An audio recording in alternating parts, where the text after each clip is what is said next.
Halo, perkenalkan, saya Triska Ayu Carolina dari 11 MIPA 1. Video pembelajaran saya mengangkat topik faktor penyebab pelanggaran HAM.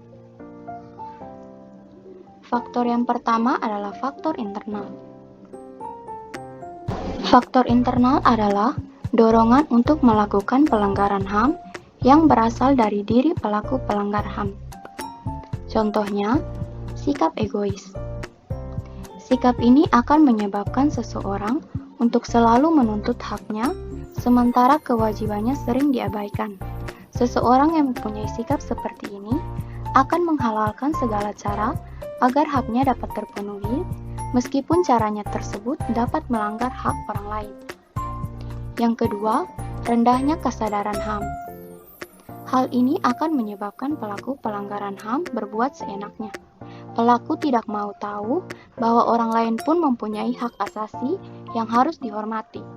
Sikap tidak mau tahu ini berakibat munculnya perilaku atau tindakan penyimpangan terhadap hak asasi manusia. Yang ketiga, sikap tidak toleran. Sikap ini akan menyebabkan munculnya saling tidak menghargai dan tidak menghormati atas kedudukan atau keberadaan orang lain. Sikap ini pada akhirnya akan mendorong orang untuk melakukan diskriminasi kepada orang lain. Yang kedua adalah faktor eksternal. Faktor eksternal yaitu faktor-faktor di luar diri manusia yang mendorong seseorang atau sekelompok untuk melakukan pelanggaran HAM. Contohnya, penyalahgunaan kekuasaan. Di dalam masyarakat, terdapat berbagai macam kekuasaan.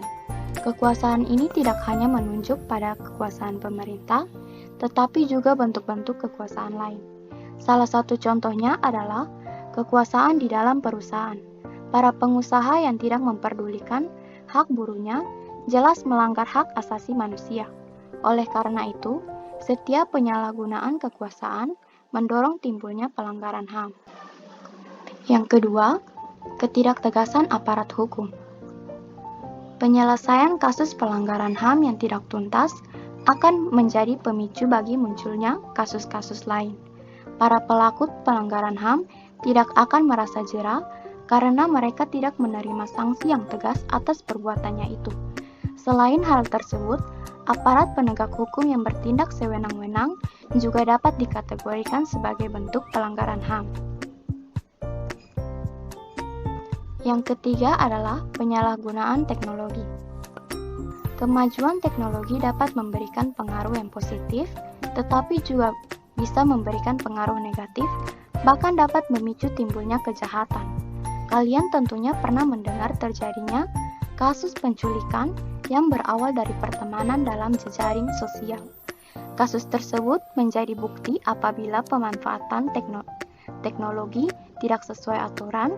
Tentu hal ini dapat menjadi penyebab timbulnya pelanggaran HAM. Yang keempat adalah kesenjangan sosial dan ekonomi. Kesenjangan menggambarkan terjadinya ketidakseimbangan yang mencolok di dalam kehidupan masyarakat. Pemicunya adalah perbedaan tingkat kekayaan atau jabatan yang dimiliki. Apabila hal tersebut dibiarkan, akan menimbulkan terjadinya pelanggaran HAM, misalnya perbudakan, pelecehan, perampokan, bahkan pembunuhan. Sekian dari saya, terima kasih.